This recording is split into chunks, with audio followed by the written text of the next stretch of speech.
Hello and welcome to another exciting episode of a Spotlight series. And today we have with us a company, Enjoi.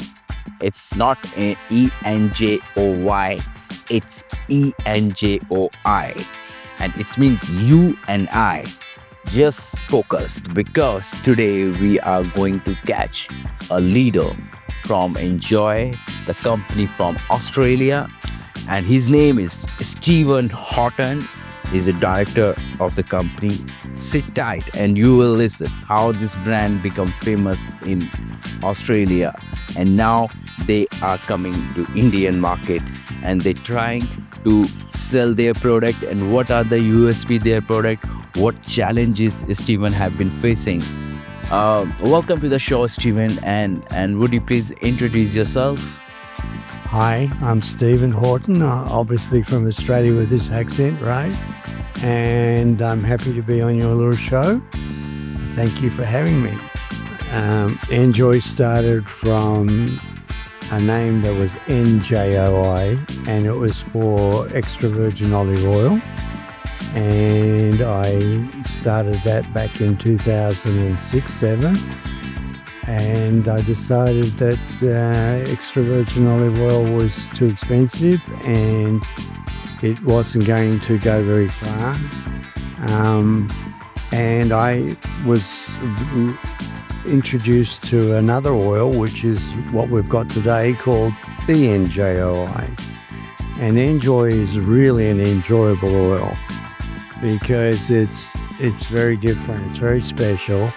There's very few oils like it in the world, and we're probably the largest grower of a oil that is 1 or 2 levels higher than extra virgin. So extra virgin olive oil is made from 76% what they call oleic acid, which is kept for very large countries in the Mediterranean much more healthy than the rest of the world. They've always had the lowest incidence of heart disease.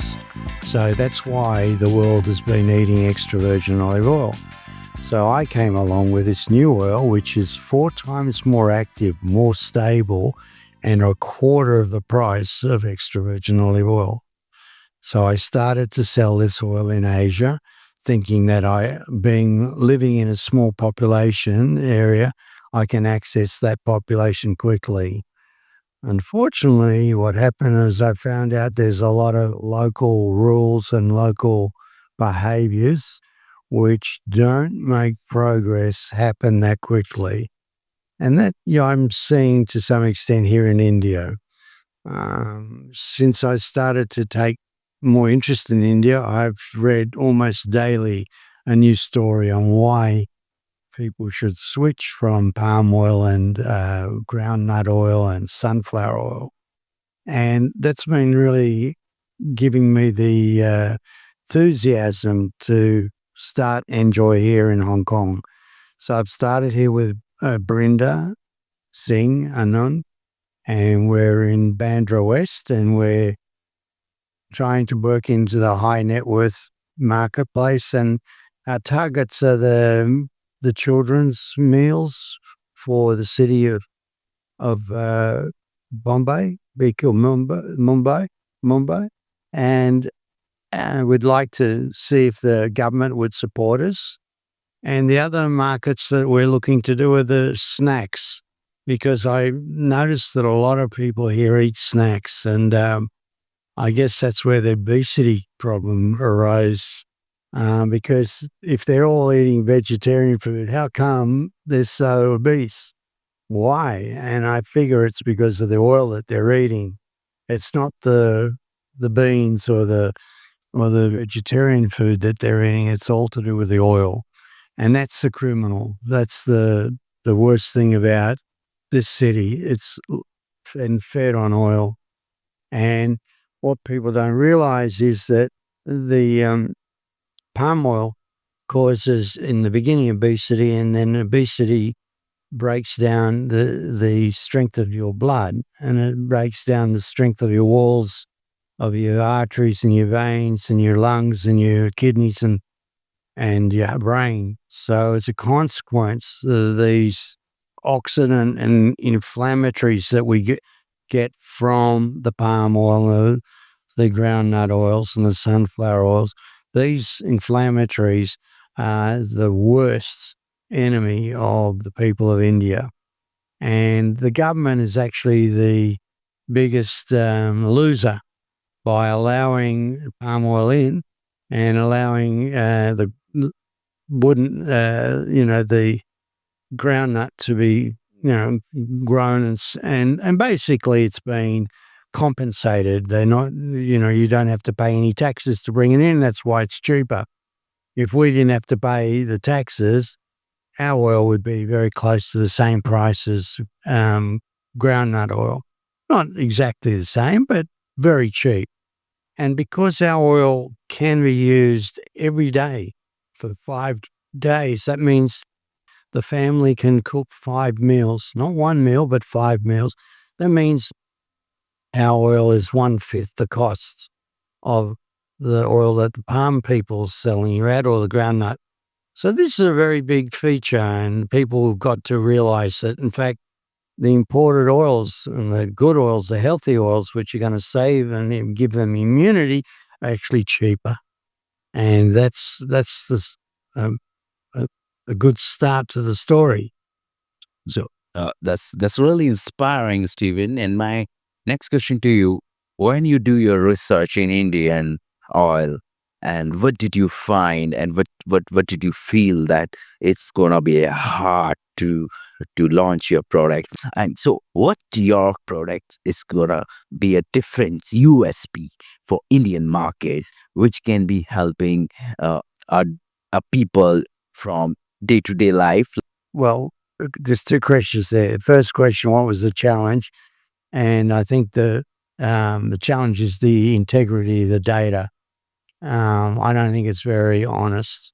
The second thing is that when you go shopping and have a look what's available, and you see pouches full of oil, and then you go and see people dip the pouch into the hot oil to open the pouch, I go, I get sick. And I've actually seen it here on the street. A street vendor was making paratas, and I watched him. He had the pouches, and he literally took the pouch and opened it over the hot oil, using the hot oil to open the bag.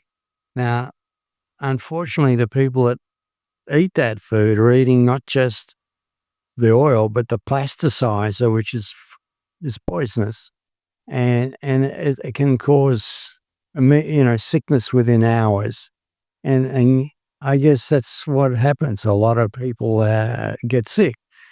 Now, the big problem you've got with the consequences is tourists aren't going to come here.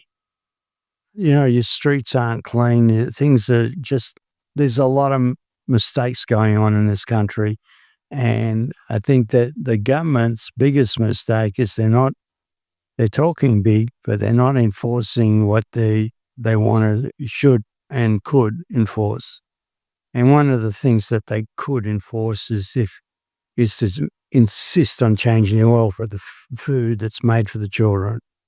In this city, in Mumbai, over 100,000 meals are made a day for children. And that food is made with oil that's basically made from oxidants and inflammatories. It's not healthy. It builds obesity, and it's a double conundrum to me. This is going on. So there you go. So, have you feel that what government should do to improve a healthier life of Indian households? Okay, so Eat Right wants to have people eating good food.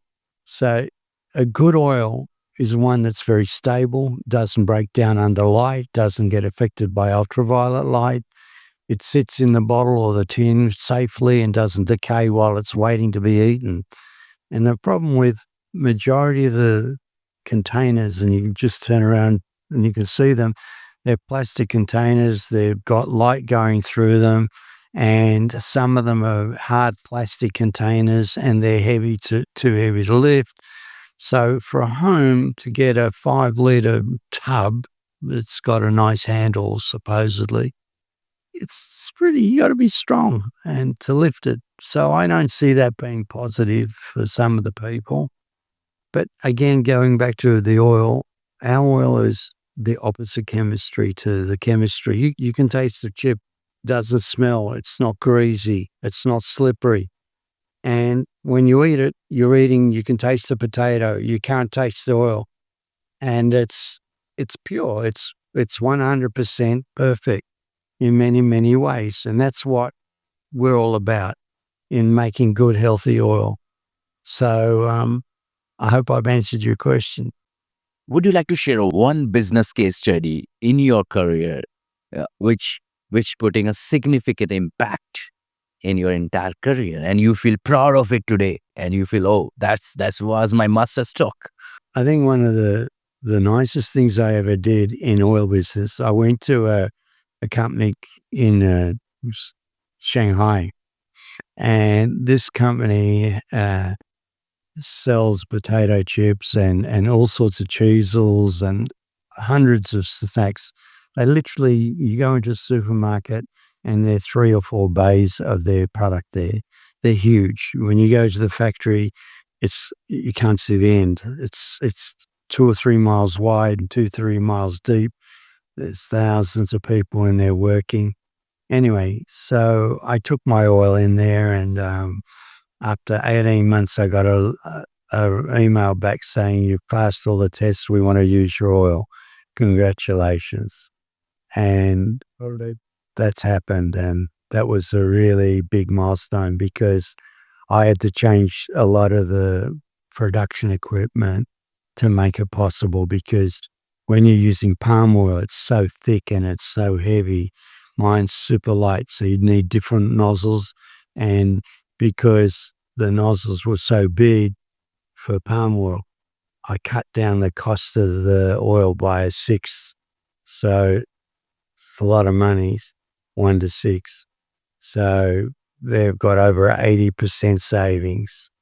No, it's not bad. What was the challenge did you find during your work? The honesty of the people, which is exactly the same problem I'm facing here in India. People won't tell you the truth. I asked the guy today, he's making cashews here in India, and he told me that he's using sunflower oil for 2 days. And I said, "Oh, really? Is that do you start at 7 o'clock in the morning and finish at 7 o'clock at night?" He said, "Yes." I said, "Oh, really? How many businesses do that?" "I don't know." So I said, "Okay, that's a lot of work." So your fryers are working for 12 hours a day. "Okay, and you don't stop the fryers. They're on all the time." He said, "Yes." "So what temperature are they at?" And so he's, "Oh, about 220. And I said, "Sunflower can't work at 220. It's impossible." I said, "How much oil did you add to the fryers during that day?" And he said, "Why do you ask that?" And I said, "Well, if you put in 100 tons at the end of 12 hours or during the 12 hours, that 100 tons is going to drop down to about 60 tons. And you're going to need a top up of 40 tons. So you've just spent 140 tons worth of oil to make your 1 day thing. That's silly. What happens if you take my oil and you can use my oil for 5 days and you only top up 5% of the 1 ton? So 5 times 5 is 2.5. So it's not even a ton. So you're better off. So why are you cheating yourself? Why are you cheating your investors? Why are you cheating your boss? I don't get it. And I asked the question today of another person. Why do you buy this cheap oil? You're cheating everybody. The shareholders aren't getting any good product. The buyers aren't getting a good product. No one's getting a good product. Why are you doing it? So there you go. So if you can convince somebody and to know the truth and for them to make a profit, that's pretty rewarding. Would you like to recommend some book or movie recommendation for the young entrepreneurs? My favorite books, my favorite stories are National Geographic. I think if everybody can watch a National Geographic and see the wonders of the world and learn what the National Geographic journalists are doing, it's very rewarding. So that's my favorite. One inspiration who inspired you in life? Where this inspiration come from? How did you come to this industry, the food industry? How did I get into the food industry? Um, I learned to cook when I was a kid because my mates weren't good at cooking, and I learned how to barbecue, and I've, I've been cooking ever since. Both my kids have become cooks. My son-in-law is a cook. My wife's an excellent cook, thank God. And yeah, just love cooking. I love food, love product, and I like people. Okay. I've worked in factories. Yeah, cardboard making factory, cardboard, corrugated cardboard factory. I've worked in the mines. I've worked in the mining fields in Australia. I've gone underground in under houses with a shovel and taken out all the dirt. So I worked hard, That was work hard. worked hard. There's nothing wrong with working hard. Makes you a better person. Makes you a better person. That's the point.